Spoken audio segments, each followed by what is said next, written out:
excited to have Vedang Asgaonkar with us today. Vedang Asgaonkar passed 12th standard from CBSE board with 97% and first in PCM stream in his school. Passed 10th standard from CBSE board with 98%, fifth rank in school. His competitive achievements include All India Rank 7 in JEE Advanced 2020. He passed JEE Mains 2019 with 99.99 percentile, as well as being first in Maharashtra, and All India Rank 1 in KVPY exam 2019. We're extremely happy to have you here. Over to you. Hello, I wish a very pleasant evening to all the future IIT aspirants and organizers present here. I am Vedang Asgaonkar, and today I shall be giving you some insight into this journey of JEE preparation.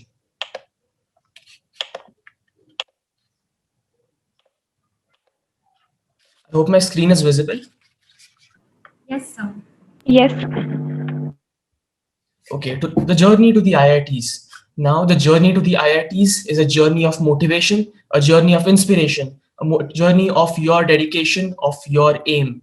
And a quote that strongly resonates with this journey is that when it comes to IIT, those who think they can and those who think they can't, both are.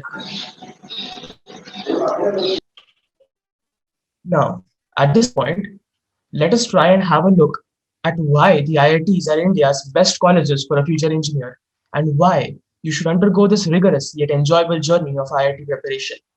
I would like you to use the chat and answer this question. What is your biggest motivation to get into IIT?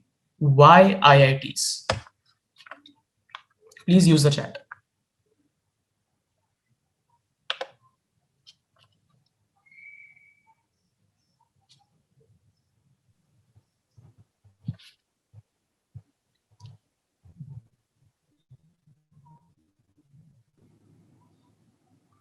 Come on, I'm expecting more answers.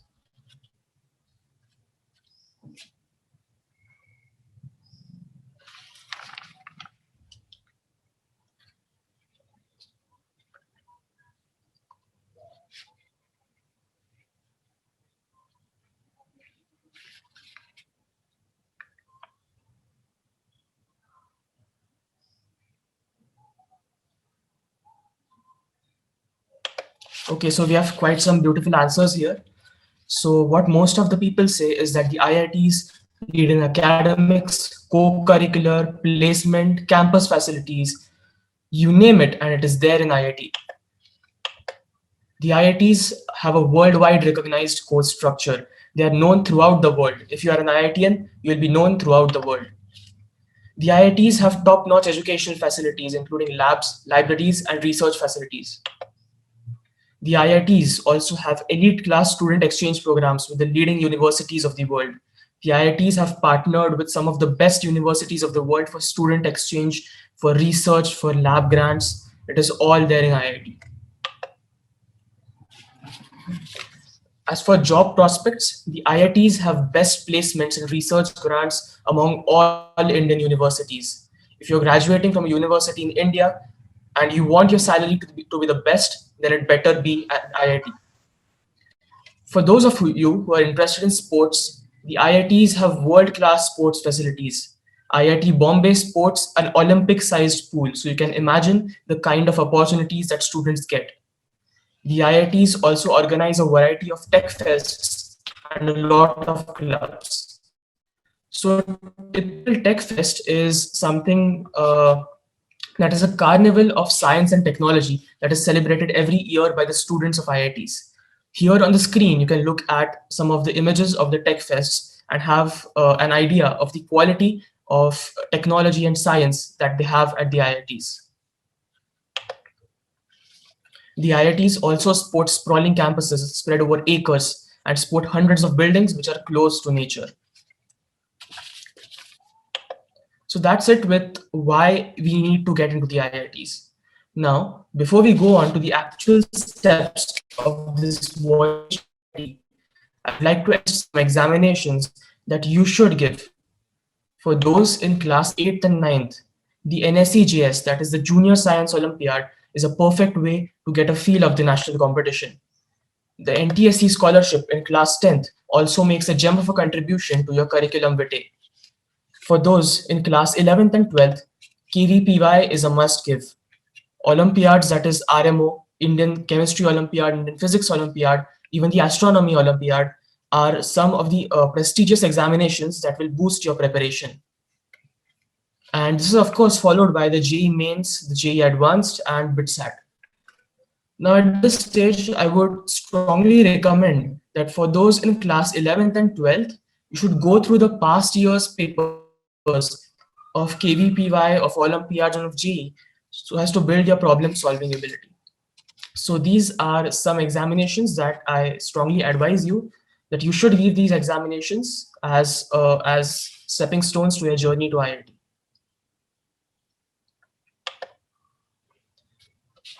We shall now delve into the exact roadmap of our journey. In this roadmap, you have 5 major aspects.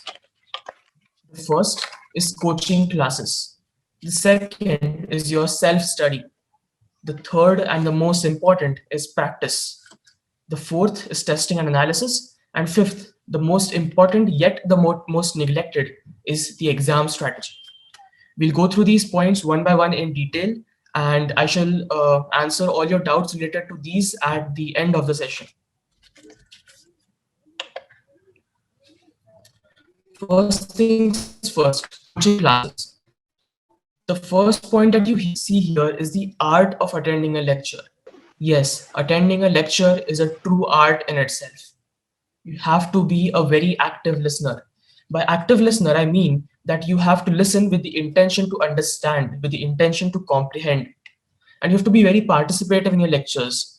By participative, I mean that you can indulge in constructive debates, constructive discussions with your fellow batchmates or with your teachers so that it brings out new ideas, new concepts, new and elegant ways to solve questions. And I would strongly recommend that you make notes so that you do not forget. Also, you have to get your doubts clarified. I would also suggest that you think on the ideas developed during a lecture and see if you can explore them more on your own. I repeat, when you're done with the lecture, think on the ideas that have been developed in the lecture and see if you can work on them a little more. The second point that you see here is doubt resolution. Whenever a doubt arises in your mind, the first thing that you have to do is you have to write it down, because if you forget your doubt, it's an opportunity lost to learn. So when you have written down your doubt, I would recommend that you think on the doubt by yourself first, because this is going to go a long way in helping you build your concepts or build your ideas. So first thing, you have to think on the doubt on your own. After that, I would recommend that you discuss this doubt with friends who are strongly interested in the subject or who have a deep motivation towards their goal. In this way, you will come out with some excellent ideas, some excellent concepts. And finally, I would recommend that you ask the doubt to your teacher, because it is very important that you get your doubt clarified, whatever way you have to, whatever method you have to adopt to be able to do that. Now, the third point you see here is lecture notes. You have to make very high quality lecture notes. By this, I mean that you have to write down all the important tricks and concepts as pointers. You have to highlight them in your notebook so that they become easy to comprehend and they become easy to read. Also, make sure that while writing down your lecture notes, you do not miss out on anything. This is another part of the art of attending a lecture. Now here, I'd like to share one of my personal experiences that whenever I attended a lecture, after the lecture, I used to stay back for around 15-20 minutes with my teacher and some of my intellectual friends. And we used to have some nice discussions on different concepts, different types of questions, or other doubts or problems that we may be facing. And it was a very productive activity because it helped us to understand each other's ideas, different approaches to a particular concept, and also ensure that our doubts were clarified and that we had a good bonding among ourselves. After you are done with your coaching, the next important aspect of this JEE journey is your self-study. Now, self-study is something that an average JEE aspirant spends about 75% of his study time doing. So this becomes the most time-consuming aspect, and you better make it worth the time you're spending on it. So how do we do it? The first point here is the revision of your lecture notes. You have to read your lecture notes actively. By active reading, I mean that whenever you see a heading, a new concept, what you have to do is try to recall the ideas from that concept in your mind. You have to try to recall the subheadings, whatever important concepts or tricks were taught in that particular topic. You have to try to recall it mentally. After you're done recalling mentally, open your notebook and read that complete concept. Now, here a mistake that many students make is that when they're revising their lecture notes, they revise only the main key points. But that is not something that you have to do during the entire 2 years JEE preparation. In the initial duration, while your syllabus is still being taught, you have to revise your lecture notes thoroughly. You have to read everything completely because at that time your concepts are not that clear. So you have to read your notebook completely. And after you're done reading your notebook for a particular topic, a particular concept, you have to think on whatever you have read. That is again another part of reading your lecture notes actively. You have to think on whatever you have read, try to understand it a bit more deeply, try to develop some new concepts, new ideas, new tricks so that you become more proficient in that thing. The second point in self-study is building your thinking abilities. Now, this is something that most people miss out on, and this is something that all toppers do surely, right? So, how do we do this? The younger attendees here, that is those in class 8th, 9th, and 10th, can work on this aspect a little more. I began my JEE preparation in class 8th, and during the first 3 years, that is class 8th, 9th, and 10th, the building of thinking ability was mainly what I focused upon. So I would recommend that for the younger attendees, you should try and solve some logic puzzles or some concepts from mathematics because that is going to help you build your thinking abilities. Here, I'd like to recommend a book for this purpose, that is building your ability in logic and mathematics. It is known as Mathematical Circles, a Russian Experience. I repeat the name, it is Mathematical Circles, a Russian Experience. So during my foundation years, it is the book that I solved to build my thinking ability. For those in class 11th and 12th, it is a bit late to solve this book. So I would recommend that you try and solve tougher problems and build and explore concepts on your own. Now, the second point that you have to build and explore concepts on your own is going to help you a lot in building your thinking abilities and to get your concepts and your ideas clear. So that is something that I will strongly recommend, that you think upon your concepts and you build them on your own. The third point here is compiling important ideas. Now, I'd like to share another experience from my journey that when I was in class 11th, mathematics, I was very weak at mathematics. So I tried to analyze the reason for that. The reason for that was not that I lacked thinking ability or that my concepts were weak. No, the reason for that was that I failed to compile important ideas. Now, this is something that most people who are proficient in a particular subject tend to do consciously or subconsciously, that they compile important ideas from that subject. So that is what I did. I made a separate ideas notebook for mathematics. And in that notebook, I used to jot down, I used to make short notes of all the important ideas, the important tricks, the important concepts that I saw that I saw while I read through my notebook or while I was solving problems. And that really helped me to improve upon my mathematics. So I would recommend this. You make a separate notebook or you highlight those important ideas, important points in your own notebook with a highlighter. And I would recommend that you revise this before the exam, because let's say that you're preparing for JEE Advanced. So when you prepare for JEE Advanced, the final round of revision generally starts 2 months before the date of the final examination. and you finish this final round of revision typically 1 week before the final examination. So the topic or the chapter that you revised first was revised 7 weeks ago. Now, 7 weeks is a long duration, and it is easy to forget any concept during the 7 weeks, and that concept may cost you your score during the JEE Advanced examination.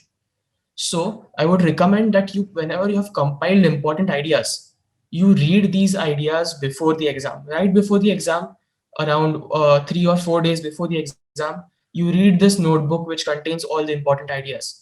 That is going to help you to refresh these ideas in your brain, to get your concepts clear again, and that is going to help you to build both your speed and your accuracy during the examination. The third part, the third aspect in our journey to the IITs is practice.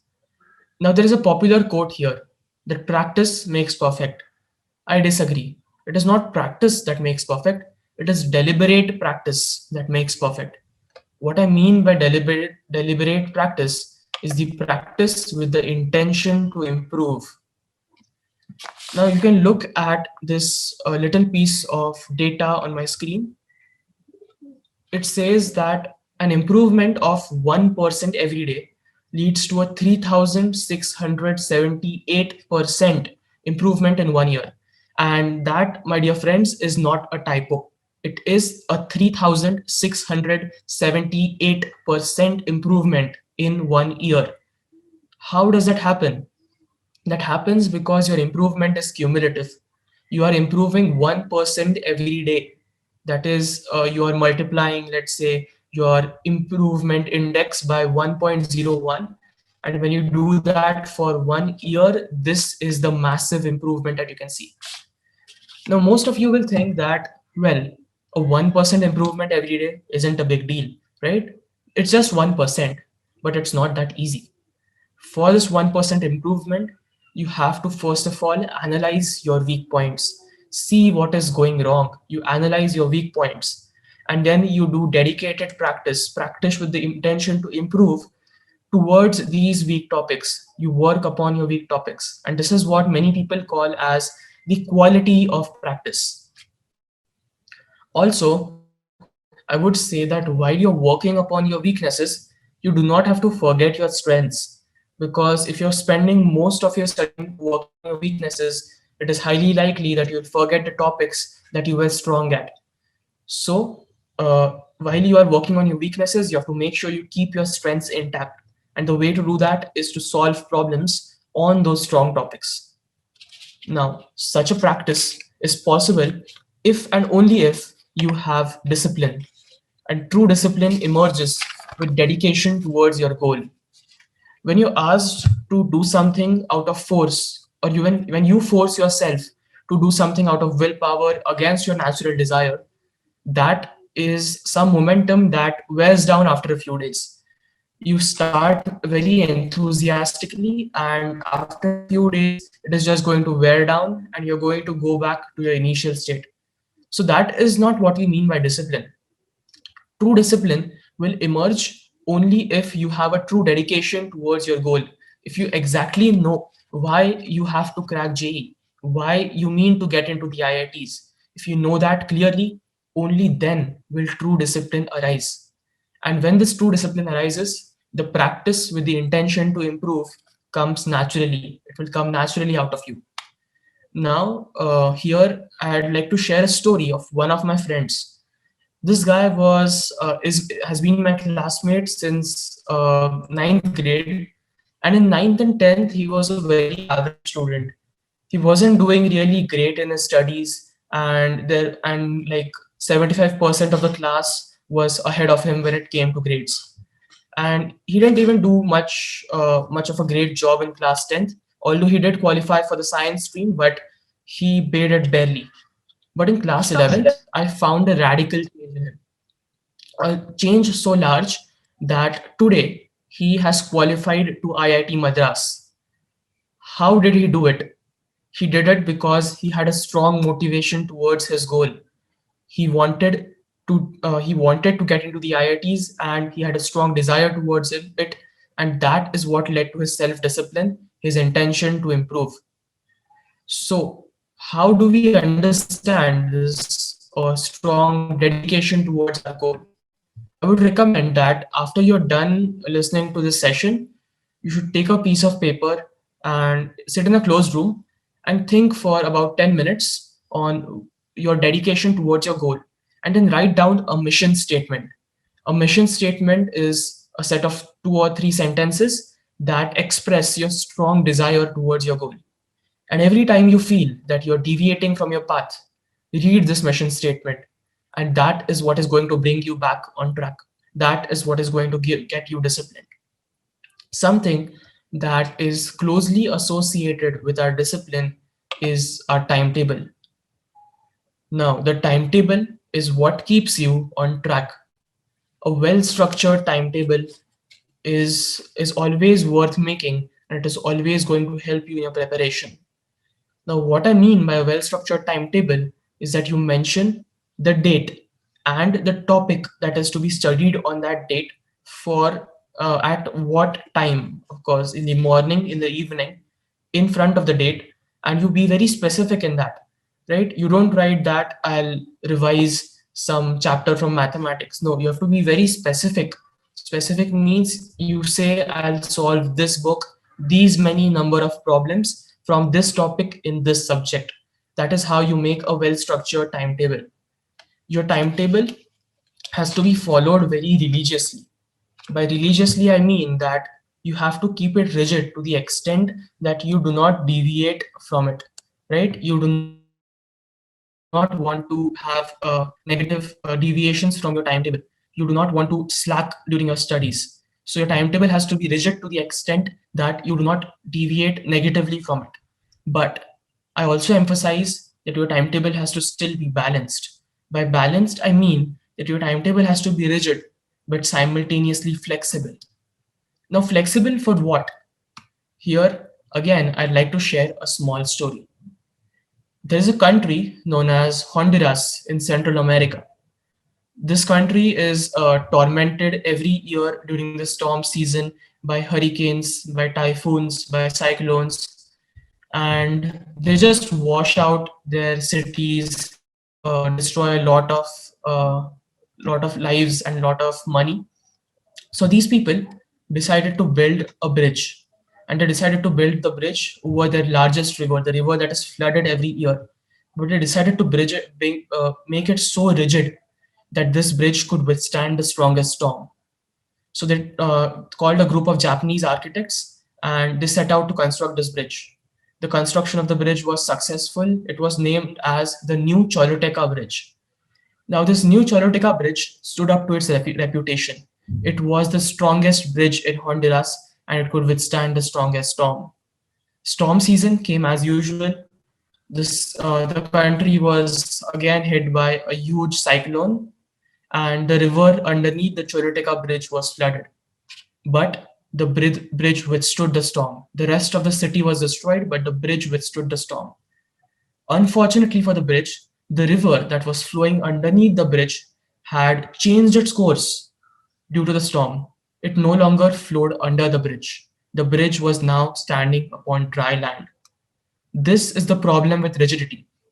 If you make yourself too rigid, then you are not open to improvement. So that is an important aspect to your timetable. Your timetable has to be balanced. It also has to have an element of flexibility where you keep it open to improvements, where you keep it open to positive modifications according to your varying requirements. So that is pretty much it with how you should make a timetable. Now, something else here is timed practice. Timed practice is what is going to help you to build your problem solving ability under time pressure. When we are studying for JEE, or let's say preparing for any major event in our life, there are two zones in which we usually stay. The first is the learning zone.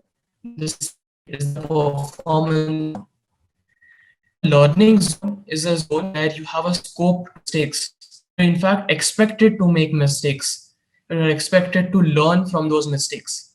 There is always a safety net in your learning zone And that is where you can explore your new concepts, your new ideas. You can make mistakes and you can improve upon those mistakes.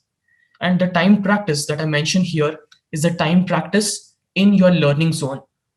Now, how do we do this time practice in a learning zone? That is time practice with the intention to improve. This can be done by solving a group of problems under time pressure. So you can either do it by giving tests or you can solve a selected group of problems under a time constraint. But remember, since you are in the learning zone, what you have to do is when you do this first time, you take a stopwatch. You don't use a timer, you use a stopwatch and you time yourself. You see how much time you take to solve a given group of problems of a given difficulty level. And the next time you practice on that on that difficulty level, then you use a timer. And here you use a timer set to a time a little less than that recorded by the stopwatch. So that is your intention to improve during your time practice, during your learning zone. So here we have covered the third and the most important aspect of JEE preparation, that is practice. Practice with the intention to improve, with the right amount of discipline, with a well-structured timetable, and which includes some amount of time to practice. The fourth aspect of this journey of JEE preparation is your testing and your analysis. Now, as you can see here, the first point we can see is again the time practice. But this isn't your time practice of the learning zone. This is your time practice of the performance zone. The performance zone is a zone where you're expected to perform, where there is no safety net, where the stakes are very high, where you can panic due to the stakes being very high. That is your performance zone. And in the performance zone, you do not have to work upon your weaknesses. You have to play upon your strengths. So this is the time practice of the performance zone. Because when you give your JEE Advanced, it is going to be your performance zone. And that is what you're going to prepare for during your tests.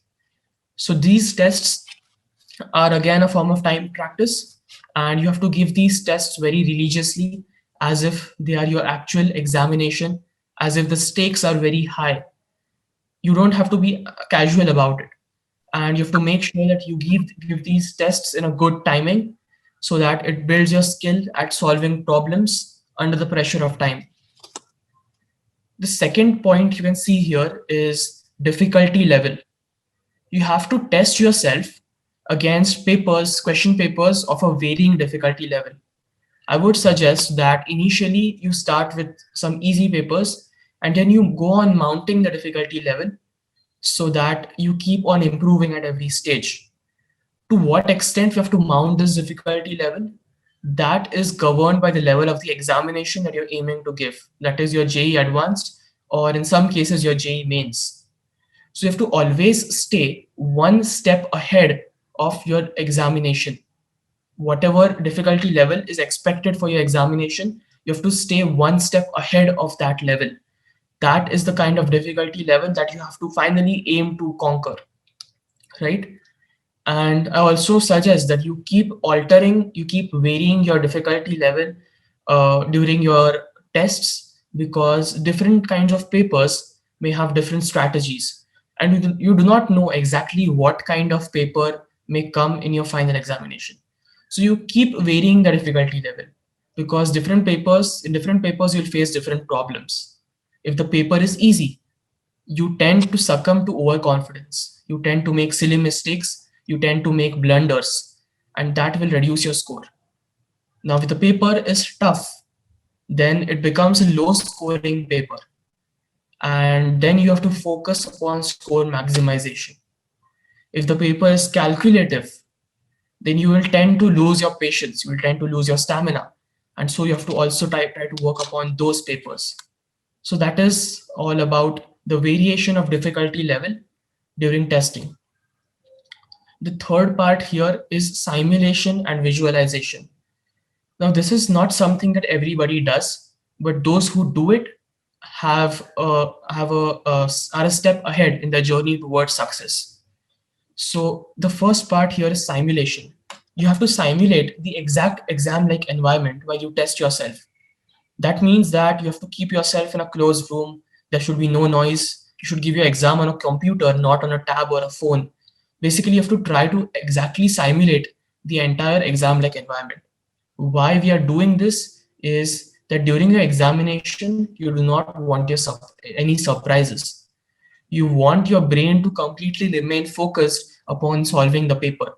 You do not want it to be thinking about some environmental disturbances, environmental surprises that you may be facing. So you have to get it accustomed to the exact exam-like. You have to get it accustomed to the exact exam-like environment. And that is what you're going to do using simulation and visualization.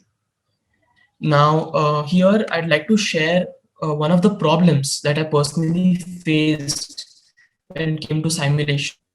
I had this habit that whenever I studied, I used to tend to keep my left leg upon my right leg.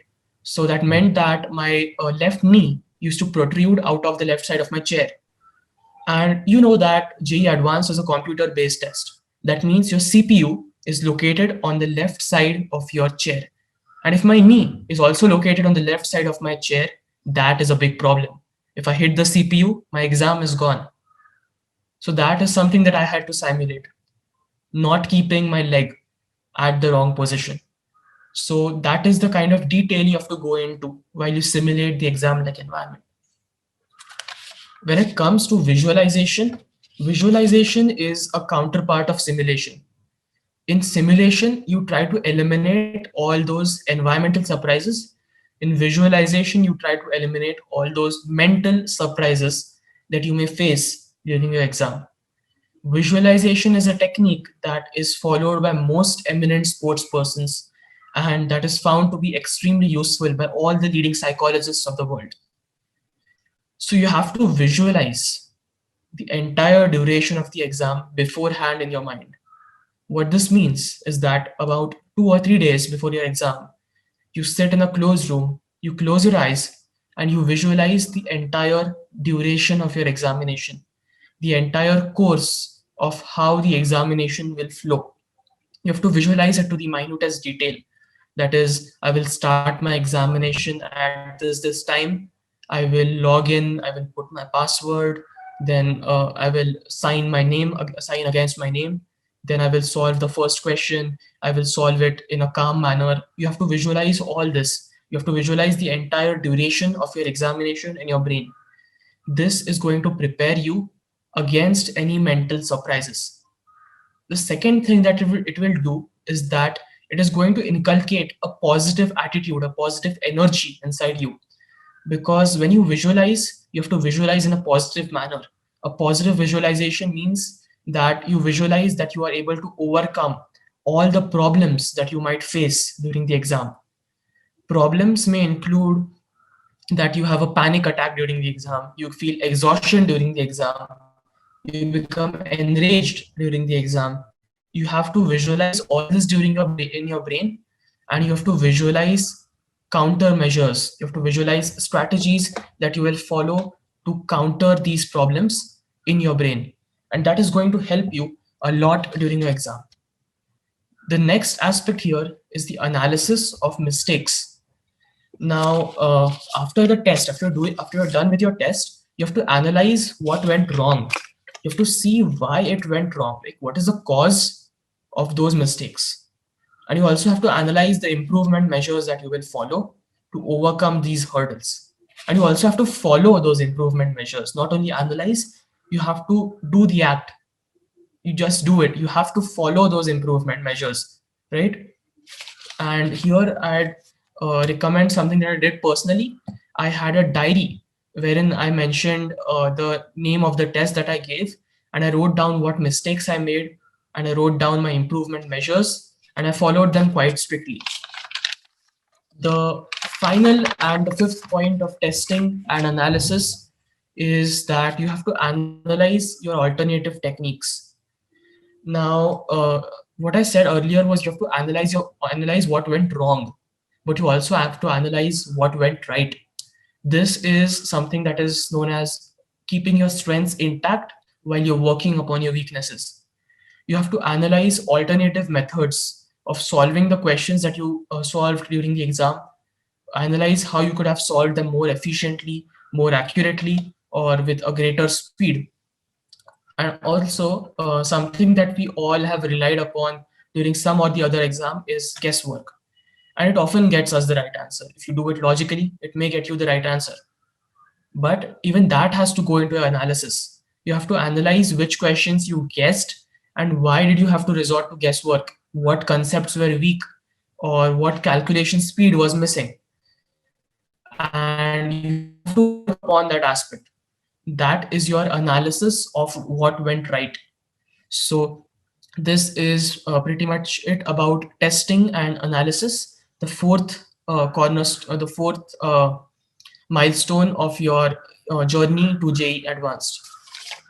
Now, the fifth and the final part of this journey is your examination strategy, something that is neglected by most students and something that must be worked upon if you want an excellent rank in any of your competitive examinations. So this exam strategy is something that is highly personal, that is highly that has to come from you. That is, you have to analyze about what problem that you face during an exam, and you have to work upon this yourself. Here I'll share only 5 points that may act as a guideline to you for your exam strategy. The first point that you see here is round pattern. The round pattern is something that is recommended by all toppers. The round pattern means that you attempt the paper in rounds. First, you solve all the easy and moderate questions. And this round one of easy and moderate questions will cover 3/4 of your exam's duration. In round two, you solve all the calculative or all the tough questions. That is how you approach a paper. And your aim must be to maximize the total score. You must always have this in mind while giving an exam. The final objective is to maximize your total score. And that is why you follow the round pattern. You do questions that fetch you marks easily first. The second part here is mental calmness. Now, here I'd like to tell you something that I have experienced on my own. That when your mind is calm, it is able to look through the problem. It is able to see the exact kind of formulae, the exact kind of concepts that are required. It is able to implement them properly. When your mind is agitated, it fails to do this. It sees the problem in a distorted manner, and that may lead to a lot of silly mistakes, a lot of blunders, and that brings down your total score. So your mind must be completely free of turbulence during your exam. Now, how do we achieve this? We achieve this by meditating. During a typical computer-based test, you are called into the center 1 hour before time. So instead of just staring at the computer screen, I would recommend that you meditate for 10 minutes. You make sure that your mind is not agitated. It becomes absolutely calm. Another thing is that you may face this kind of mental agitation right in the middle of your exam. You may get a panic attack, for example. So you have to be able to overcome this too.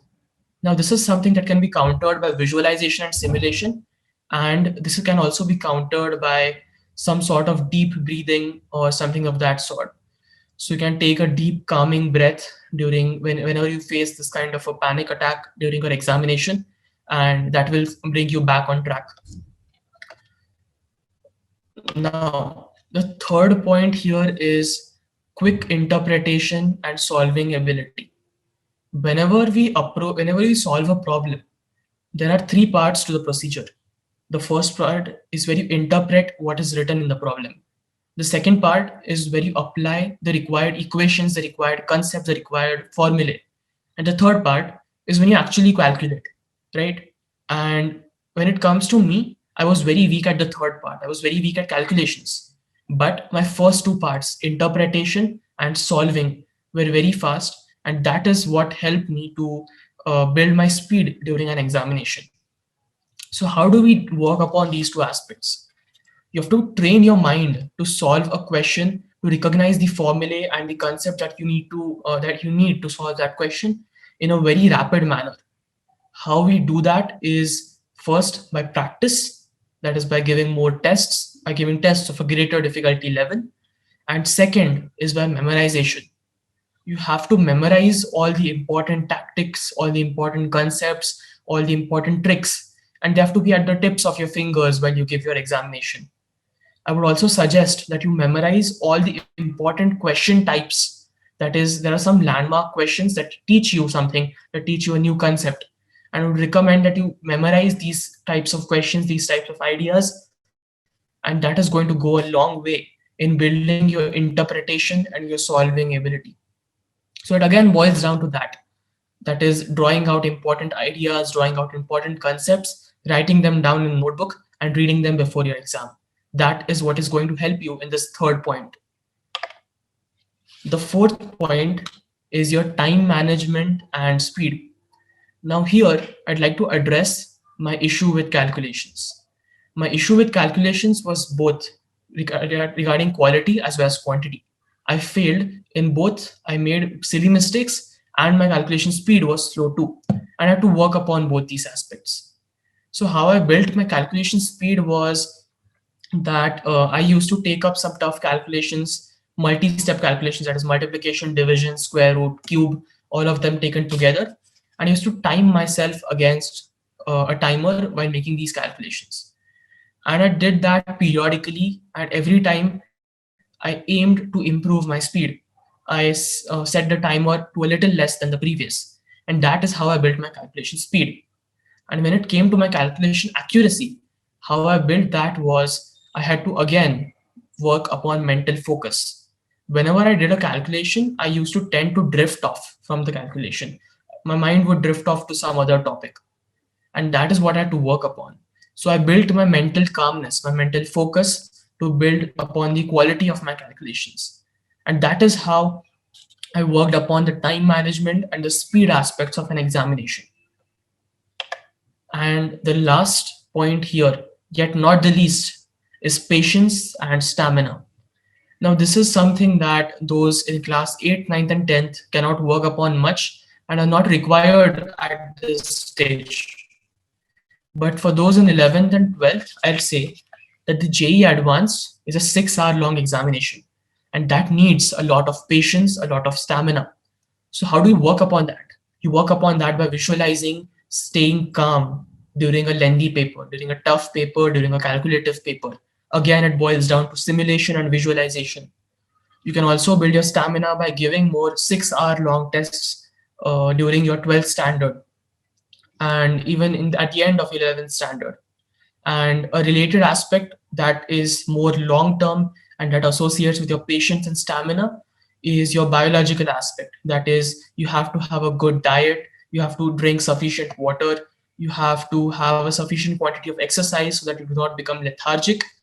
And that is going to help you to build your patience and to build your stamina. So with this, I'd like to conclude my part of this session. I would thank you sincerely for being attentive listeners, and I hope that you have drawn the best out of this. I hope you would implement these points in your life. I also wish you all the best for all your future endeavors. As a final piece of advice, I'd like to say that keep your eyes on the stars, but keep your feet on the ground. Aim high, but do not become arrogant of your successes. With that, I shall conclude. I thank you all a lot, and